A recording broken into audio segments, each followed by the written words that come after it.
कार्यक्रम वडेगाव या ठिकाणी आयोजित केलेला आहे।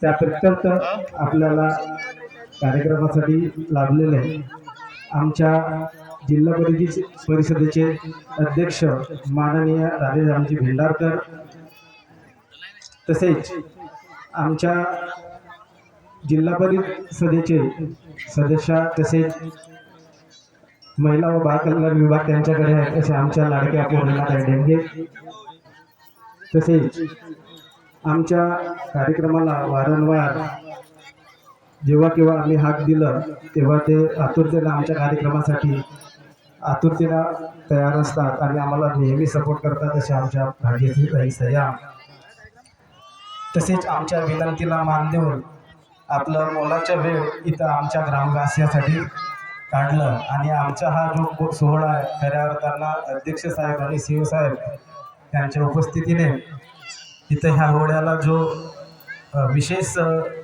आकर्षण लाभलं आहे असे आमच्या मुख्य कार्यकारी अधिकारी एम मुरगनाथन सर, तसेच आमच्या ग्रामपंचायतचे सदस्य, आमचे सदस्य तंटामुक्ती सदस्य, तसेच खास विशेष इथे उपस्थित आमच्या फॉरेस्ट डिपार्टमेंटचे बोरकर सर, चांदेवार सर आणि इथं उपस्थित माझ्या सर्व महिला पुरुष वर्ग आणि मित्रमंडळींनो, सर्वप्रथम तुमच्या ह्या कार्यक्रमासाठी उपस्थित झाल्या त्याबद्दल तुमचा हार्दिक आभार मानत आहे।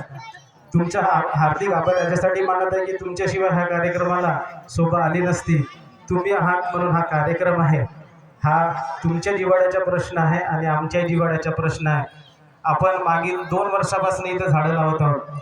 मागच्या वर्षी सुद्धा सर आम्ही ह्याच तारखेला 3000 झाडं आंब्याची लावले आणि त्यांचं लावलीच नाही तर संगोपन केली। समोरच्याच नर्सरीमध्ये आपल्याकडे 3000 प्लांटेशन गेलं। ते 3000 पैकी आपण 3000ही म्हणावे तरी आम्ही जगवलं आणि त्याच्या संकल्पपूर्ती सोहळा म्हणून ह्या वर्षी 5 तारखेला तुमच्या आदेशाने वृक्षारोपण सोहळ्याचा आपण इथं उद्घाटन केला आणि त्याच्या संकल्पपूर्ती सोहळा आज फॉरेस्ट ऑफिसचं एवढं अभिनंदन करावं असं वाटते आणि त्यांनी आम्हाला एवढं सपोर्ट केलं की आमच्या परिसरामध्ये त्यांनी 22,500 झाडं लावून आम्हाला कृतज्ञ केलं।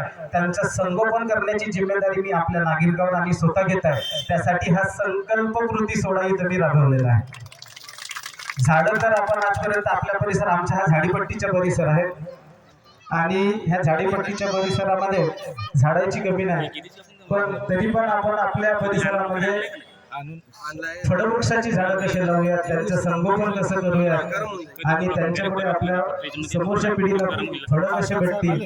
फळं तर मिळणारच आहे, पण आजच्या घडीला आपण ज्या कोरोनाच्या काळामध्ये जो ऑक्सिजनसाठी आपण संघर्ष केला तो तरी किमान तो तरी आपल्याला संघर्ष करावा लागणार नाही। त्या हेतूने आम्ही हा संकल्पपूर्ती सोहळा इथं आपण केलेला आहे। त्यासाठी सगळेजण इथं आमंत्रित आहात। तुम्हाला सांगायचे मूळ आहे की ज्यांच्या आता मी नाव घेतलं नाही ते आमच्या झाडीपट्टीच्या बहिणाबाई, आमच्या गावची आन बान शान, आमच्या गावच्या तुरा मानाच्या हिरा अशा आमच्या मातृतुल्य आमच्या आई अंजनाबाई खुने ह्या आमच्या गावच्या शान आहेत आणि त्यांनी एकूण 7 पुस्तकं लिहिली आहेत। त्यांची वय आता माझ्या माहितीप्रमाणे 82च्या वरती आहे आणि त्यांच्यावरती 4 PhD सुद्धा करत आहेत।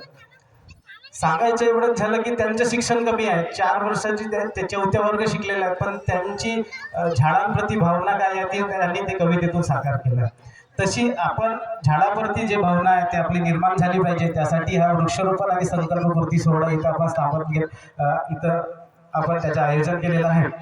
याची माहिती अधिक आपल्यासाठी अध्यक्ष साहेब सांगतील, कारण की संपूर्ण जिल्ह्यामध्ये अध्यक्ष साहेब आणि आपले जिल्हा परिषदेचे शिवाय सर आहेत हे खास करून वृक्षारोपणासाठी अग्रेसर आहेत आणि ते संपूर्ण जिल्ह्याभर वृक्षारोपणासाठी कार्य करत आहेत। त्यांचं पण नाव आजच्या घडीला दिल्लीपर्यंत जातो सरांचं की आमच्या हे सगळे माझी वसुंधरा असो या वृक्षारोपणाच्या मध्ये असो त्यांचं खूप मोठं नाव आहे।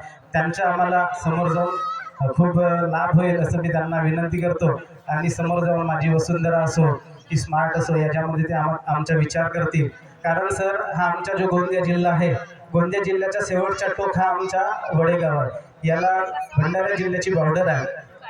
कदाचित मागच्या अगोदर काही लोकांचं लक्ष गेलं नसेल, ते आकर्षित केलं नसेल, पण आम्ही आपल्या गावाकडे तुमच्या आणि सगळ्या लोकांचा ध्यान आकर्षित केलं आहे. खास करून जिल्हा परिषद अध्यक्ष यांच्या काळात तरी आमचे जे मोठे आदर्श आहेत, आम्ही त्यांच्याकडे मोठ्या आशेने बघतोय, ते तरी आमच्या गोंदिया जिल्ह्याच्या शेवटच्या टोकाच्या भाग गाव असल्या कारणामुळे ते आमच्याकडे बापाच्या नजरेनं पाहतील. आम्ही त्यांच्या मुलावर अशी मी त्यांना विनंती करीत आहे. ह्या कार्यक्रमांच्या एकंदरीत तुम्हाला रूपरेषा सांगतोय की हर घर तिरंगा अभियानांतर्गत आम्ही 13 तारखेला तिरंगा रॅली काढली. त्या तिरंगा रॅलीमध्ये आमचे चिमुकले, आमचे गावकरी यांनी मिळून वृक्ष संवर्धनासाठी प्रभात फेरी काढली. त्याच्यामध्ये आम्ही प्रत्येक दुकानदार असो, सामाजिक संस्था असो, त्यांना तिरंगा लावलं, त्यांना तिरंगा फ्रीमध्ये दिला आणि त्यांच्या घरावर तिरंगा फडकवला आणि त्यांची सेल्फी आम्ही आपल्या ग्रुपवरती घेतला. त्याच निमित्तानं आम्ही एक अशी प्रतियोगिता ठेवली की सुंदर माझा परिसर, जो सुंदर माझ्या परिसरमध्ये जो भाग घेईल त्याला आपण इथं मोमेंटन देऊन त्याचा सत्कार करूया. सुंदर माझ्या परिसरमध्ये आमच्या गावचे आदिवासी बंधू यांनी खूप सारं आपलं खूप चांगल्या प्रमाणात त्यांनी आपलं परिसर सजवलं आणि आमच्या ह्या कार्यक्रमाला त्यांनी एक मानाचा तुरा रोवला. त्यांचं पण इथं विशेष आभार मानावं असं वाटत आहे की त्यांच्या ह्या सहकार्यामुळे हा कार्यक्रम इथं झाला. त्याच्या अगोदर आमच्या गावच्या ज्या 2 महिला आहेत त्यांच्या 15 ऑगस्टला आम्ही त्यांच्या हातानं झेंडावंदन केलं, ध्वजारोहण केलं. त्यांची अशी आहे की सर दुसऱ्या महिला असत्या तर त्यांनी विचार केला असता की आम्ही उन्हाळ्यामध्ये गड्डे खोदणार नाही. जनरली माझा हा वृक्ष लागवडीचा संकल्प आहे, हा 50,000 झाडं मला आपल्या परिसरामध्ये लावायचे आहेत. त्याच्या फक्त आतापर्यंत फक्त 25,000च झाडं आले आहेत. पण त्यासाठी आपल्याला लेबर मिळत नाही, गड्डे खोदायला लेबर येत नाही, कारण की उन्हाळा असतो. उन्हाळ्यामध्ये आता आपल्याकडे तर भरपूर लेबर आहेत, पण उन्हाळ्याच्या काळामध्ये लेबर नसतात आणि त्यांची एकच विनंती असते की उन्हाळ्याच्या काळामध्ये गड्डे खोदत नसतात. पण ह्या 2 माझ्या ज्या माऊल्या आहेत ह्या अशिक्षित आहेत बिचाऱ्या, पण त्यांनी कधी मला विचारलं नाही सरपंच साहेब आम्हाला किती रोजी द्याल, सरपंच साहेब किती टायमापर्यंत आम्ही काम करू, कोणत्या दिवशी आमची रोजी लागली नाही लागली, पोटतिडकीनं ते कधी म्हणाले नाही. पण मला त्यांची कीव येते, मी हमेशा कुणाला न सांगता त्यांनाच काम सांगत असतो. पण ह्या माझ्या माऊल्यांचा सन्मान करतो आणि त्यांच्या पायाची चरणाच्या हे घेतो की आम्ही तर त्याला आशीर्वाद घेतो आणि त्यांची जी कारकिर्दी आहे त्यांच्या आशीर्वाद घेऊन असं सांगतो की मी हे सगळे झाड लावले आहे, सगळे झाड जगवण्याचा मी प्रयत्न करेन, कारण की त्यांच्या मुलाचं कार्य आहे. ह्या कार्यासाठी त्यांच्या हाताने काल आम्ही ध्वजारोहण केलं आणि त्यांच्या आज मोमेंटम देऊन आज त्यांचा सत्कार केला. हे लोकांना थोडं यांच्यामुळे प्रेरणा मिळाली पाहिजे म्हणून आम्ही गामगौरव पुरस्काराची घोषणा पण 13 तारखेला केली. त्यानिमित्तानं आजपासून तुम्हाला सांगू इच्छितो की जो कोणी गावासाठी ग्रामस्वच्छता अभियान असेल, वृक्ष लागवड असेल, आपल्या परिसरामध्ये जो कोणी जास्तीत जास्त झाडं लावेल त्याच्या ग्रामगौरव पुरस्काराने आम्ही सन्मानित करू. दुसरा पुरस्कार असा आहे की सुंदर माझा परिसर. सुंदर माझ्या परिसरमध्ये आदिवासी समाजाने उत्कृष्ट कामगिरी केली, त्यांचा पण आपण इथं सत्कार केला. पण दुसरं होतं सुंदर माझ्या अंगण. ह्या प्रतियोगितेमध्ये सुद्धा आम्ही ही प्रतियोगिता पण स्थापन केली. त्याच्यामध्ये काल सायंकाळपर्यंत ज्यांनी आमच्या ग्रुपवरती रांगोळी आणि आपलं अंगण सजवून सेल्फी आणि जो लोकेशन पाठवलंय त्या कारणामुळे काल आपल्याकडे 2-3 नाव सिलेक्टेड होते. पण काल सायंकाळपर्यंत अतिशय स्पर्धा वाढली त्या कारणामुळे त्यांच्या पहिला, दुसरा, तिसरा नंबर आमच्याकडे मोमेंटम कमीच आहे. पण सगळ्यांचा सत्कार करावा असं वाटत आहे. पण सत्कार काही कारणास्तव, कारण की सगळेजण विजेते आहेत, सगळ्यांनी एवढ्या हिरीला भाग घेतला आणि सगळ्या जणांनी आपलं अंगण एवढं परिसर स्वच्छ केला आणि रांगोळी आमच्या व्हॉट्सअप ग्रुपवरती टाकली. तर मी ह्या कार्यक्रमाच्या नियोजनामुळे त्यांच्या 1, 2, 3 असा नंबर ठरवायला थोडं मी कन्फ्युजन आहे. कन्फ्युजन याच्यासाठी आहे की सगळ्याचे अप्रतिम आहे. तो आपण साहेब गेल्याच्या नंतर आपण किंवा कार्यक्रम झाल्याच्या नंतर आपण त्याचं सगळ्याच्या डिस्कस करूया, कारण की असं नाही झालं पाहिजे की माझी उत्कृष्ट होती आणि मला नाही दिलं आणि आपल्या जवळ सरपंच साहेबांनी आपल्या जवळच्या व्यक्तीला दिलं, असं झालं नाही पाहिजे. कारण की ह्या प्रतियोगितेचा एक मान राहिला पाहिजे, उत्कृष्ट व्यक्तीला त्याचा सन्मान मिळाला पाहिजे.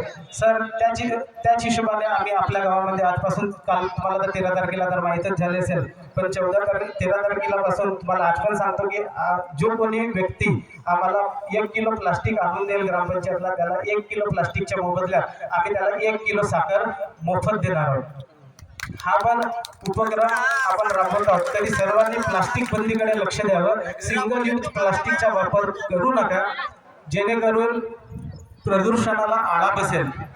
आणि ही जिल्ली आपण समजा एकदा उपयोगात आणली तर ते कमीत कमी 500 वर्ष नष्ट होत नाही. आपल्यासारख्या 10 पिढ्या नष्ट होऊन जाणार, पण कमीत कमी ते प्लास्टिक नष्ट होणार नाही, त्यासाठी म्हणून तुम्ही वृक्ष लागवड आणि प्लास्टिक बंदीकडे जास्तीत जास्त लक्ष द्या, असे मी ह्या कार्यक्रमाच्या माध्यमातून आपल्या महिला भगिनी आणि पुरुष मंडळींना आवाहन करत आहे. दुसरी गोष्ट, तुम्ही झाडे लावा, झाडे जगवा. झाडे तर आपल्याकडेच आहेत, पण झाडे कोणते लावले पाहिजे त्याच्यामध्ये एक संकल्प आहे आपल्याकडे. तुम्ही समजा चंदनाचं झाड लावले, आपल्याकडे अलोने सर आले, आपण खास करून तुमच्यासाठी बोलवले की आज चंदनाचं झाड लावले आणि त्याला 15 वर्षानंतर विक्रीला काढले तर कमीत कमी त्याचे 10 ते 15 लाख रुपये मिळतात. ते पण झाड लावायला पाहिजे. सर माझी एक कल्पना माझ्या डोक्यात की पुढच्या वर्षीपासून मी रोजगार हमी मार्फत प्रत्येक घरी 5-5 चंदनाचे झाड देणार आहे आणि प्रत्येक फळाचे झाड आपल्याकडे आपण लावले, फळाचे पण झाड देऊया आणि चंदनाचे पण झाड देऊ द्या. त्या कारणामुळे असं होईल की आजोबाचे झाड किंवा देवाचे झाड अशी संकल्पना निर्माण होईल आणि त्या झाडाचे रक्षण करतील आणि भविष्यात त्याच्यापासून 5 ते 10 लाख 15 लाख रुपयापर्यंत त्याची किंमत जाऊ शकते. मला माहिती नाही की त्या काळापर्यंत किती रुपयापर्यंत जातील, पण समोर जातील. तर आज त्याचं संवर्धन केलं तर आपला ऑक्सिजन मिळेल. असं म्हणतात की एक चंदनाचं झाड लावलं तर 1 किलोमीटर परिसरामध्ये ऑक्सिजनची हवा शुद्ध करते आणि त्याच्यामध्ये बॅक्टेरिया मारते. तर कमीत कमी आपल्याला शुद्ध हवा मिळेल.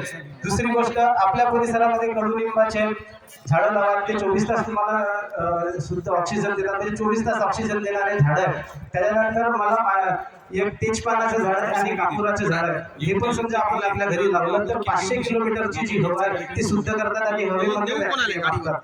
ह्या कार्यक्रमाच्या माध्यमातून मला सांगायची इच्छा आहे की जे संतांनी म्हटलं आहे की झाडे लावा, झाडे जगवा, वृक्ष आम्हा सोयरे वरचरे, हे खोटं नाही आहे.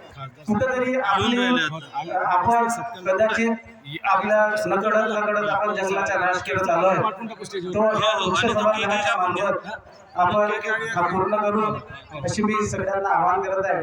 सर दुसरी गोष्ट आहे की माझ्या डोक्यात एक कल्पना आहे की आमच्या गावचे जे नागरिक आहेत यांच्यासाठी आपल्याला 2 टाइम जेवणाची व्यवस्था करायची, जे अनाथ वगैरे आहे. खूप दिवसाची इच्छा आहे की आजकाल आमचे जे वृद्ध आहेत त्यांच्याकडे आमच्यासारखी पिढी त्यांच्याकडे काम द्यायला लागलं की त्यांच्यात कधी कधी असं वाटतं की त्याच्यात 2 टाइम काहीतरी आहे. अनाथ आणि ते 2 टाइम जेवणाची व्यवस्था ग्रामपंचायत मार्फत करावं की तुम्ही आम्हाला थोडं तर चांगलं होईल.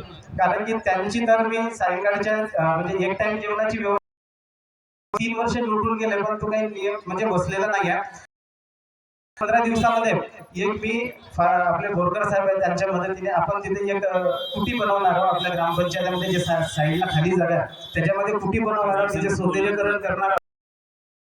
साठी म्हणून आपण एक तिथं 52 इंचीची LED लावून देणार आहोत आणि आपले त्यांच्यासाठी वाचण्यासाठी राहतील आणि त्यांच्या मालिशसाठी वगैरे आपण मशिनरीज ग्रामपंचायत मार्फत प्रोव्हाइड करणार आहोत. याच्या अगोदर आपल्याकडे वाचनालय नव्हतं, पण आम्ही आमच्या गावकऱ्याच्या मदतीने इथं सगळ्यांच्या सहकार्याने आपण वाचनालय जिथं तुम्ही बसलेले होते तिथं आपण वाचनालय स्थापन केलं आणि तिथं कॅम्प्युटरची वगैरे व्यवस्था केली. लोक येतात, मुलं येतात, वाचनालयाचा उपयोग करतात.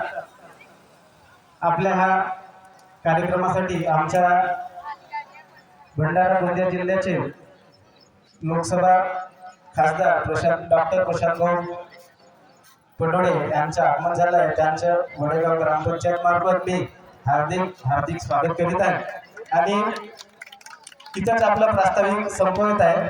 समोरची प्रोसेस मी आदेश भाऊकडे देतो. आदेश भाऊ काय सांगा. धन्यवाद.